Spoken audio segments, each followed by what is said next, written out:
Hey guys, and welcome back to my YouTube channel, Yoga Mommy Yoga, and all things health and wellness, inner and outer. Um, this is Christian. He's 3 months old, co-starring today. So I'm gonna get right into it. When he was born, he was 8 pounds 6 ounces, and the hospital had me on a strict feeding regimen, 2 ounces of milk every 3 hours. Well, when we got home, he was extremely fussy. And I just thought that that's what newborns did. They cried and cried and cried. Well, we went to the doctor a week later and he had lost 2 pounds in 1 week. And my doctor was extremely concerned. So he had me on sort of a challenge to have him gain weight by the next time I saw him. So every chance that I got, I put a bottle into his mouth.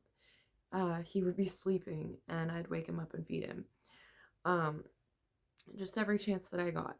And come to find out, he stopped crying.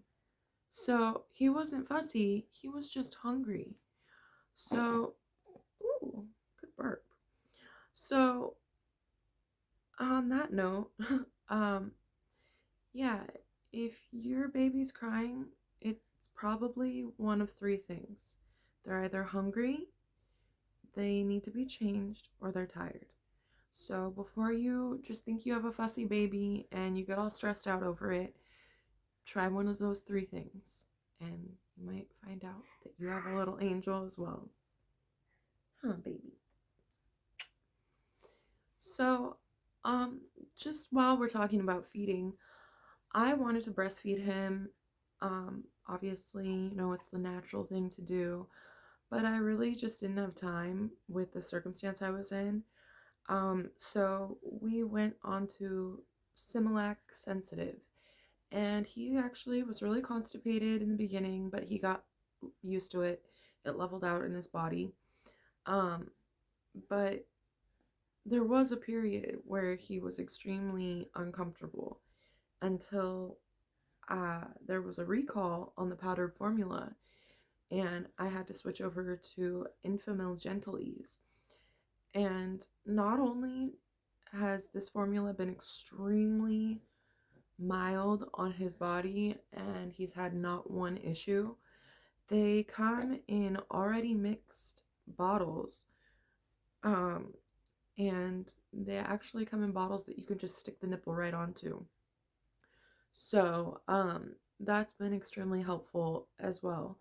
Not to have to stick my fingers in the formula while I'm mixing it. I just feel like it's a lot more sanitary.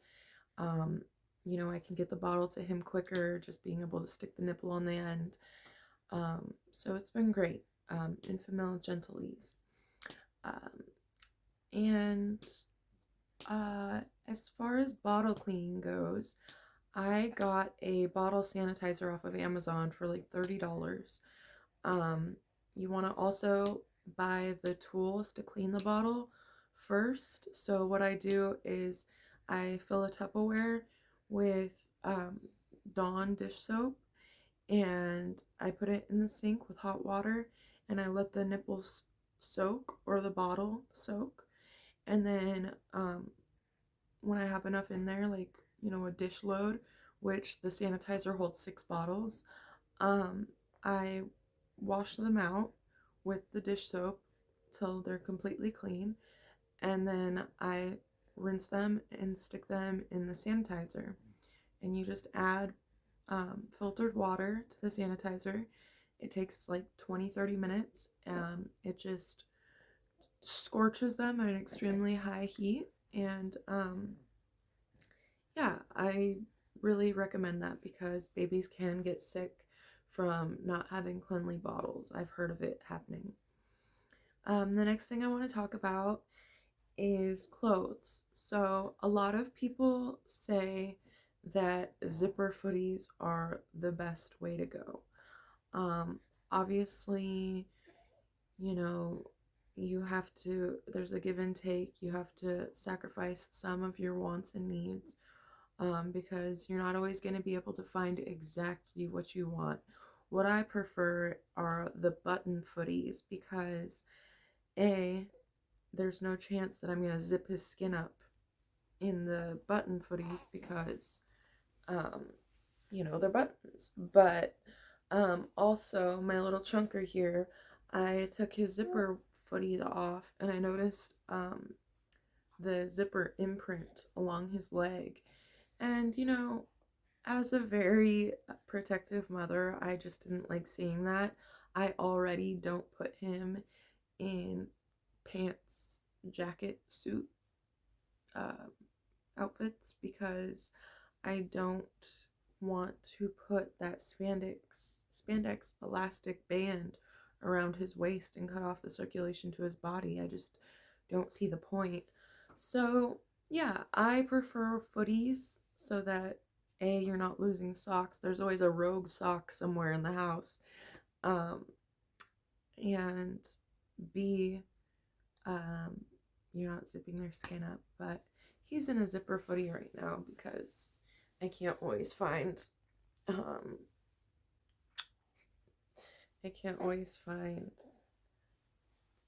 button footies, but I do recommend the footie pajamas. They're the best way to go, I think, until they can walk. Um, Also, a way that your baby feels the world out is through their hands and feet. And so I heard that it's not good to put gloves or socks and shoes on your baby, especially if your baby's not walking. Like baby shoes are cute. Trust me, I have a ton, but he doesn't need to wear shoes. He's not even crawling yet. So there's that. Tummy time. Now, tummy time is amazing. It's great for their circulation in their belly. It gets farts and burps out. Um, it helps him to gain strength in his back and his neck for his milestones and to be able to hold his head up like he does. He's so strong. There is a old wives' tale saying that they have to be a certain age to start tummy time. That is not true. You can actually start your baby at tummy time from the get. The second you bring them home, you can start. I do, however, recommend putting a either rolled up blanket or a pillow just underneath their chest area, underneath their arms, like across their chest. This helps to position them kind of in a cobra position, and it helps so they're not dragging their face on the ground in the very beginning, which is a common occurrence. You're doing so good, Bubby. You're doing so good. So yeah. Also with tummy time, you want to sit in front of them while they're doing it, and what I call distract and praise. So my son loves it when I'm like, "Yay, you're doing so good. You're doing so good. Can you clap?" He's amazing. So yeah, what I like to call distract and praise.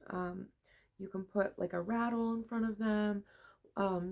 You can put a book in front of them. You can put one of those crinkle books, or anything that would distract them in front of them. And then you want to stand in front of them, make eye contact, and tell them how good they're doing while they're in tummy time.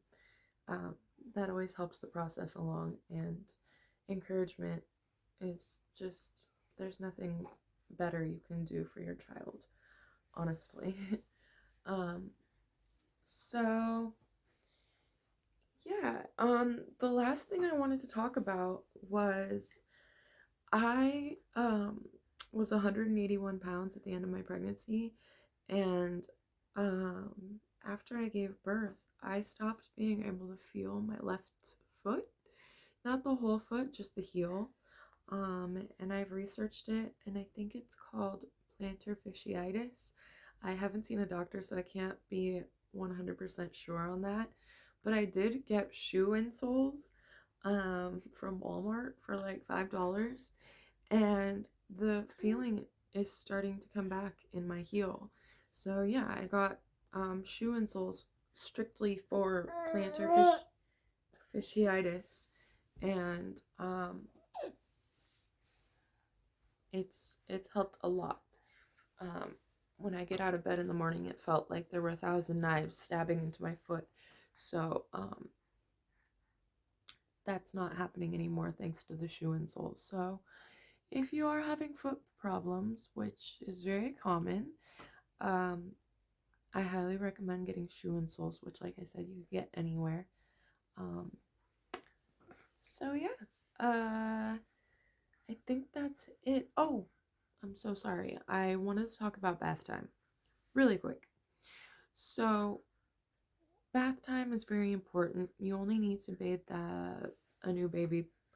They say once a week, but really I do it as sort of our bedtime routine, just to calm him down and make him feel better. I mean, who doesn't feel better after a bath?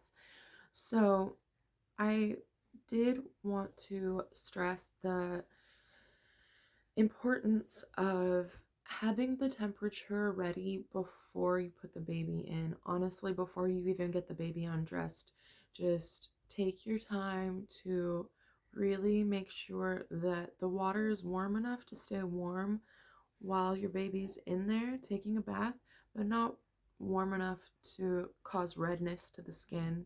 And if your baby's kind of jolting before they get in, I think that's maybe a little too warm, but the water does need to be the right temperature before you put your baby in. Don't try to adjust while your baby's already in the water. That's not safe, and for several reasons. So that, and you want to have the room temperature warm. I put a space heater in the bathroom while my baby is taking a bath so that the room is super warm when he gets out.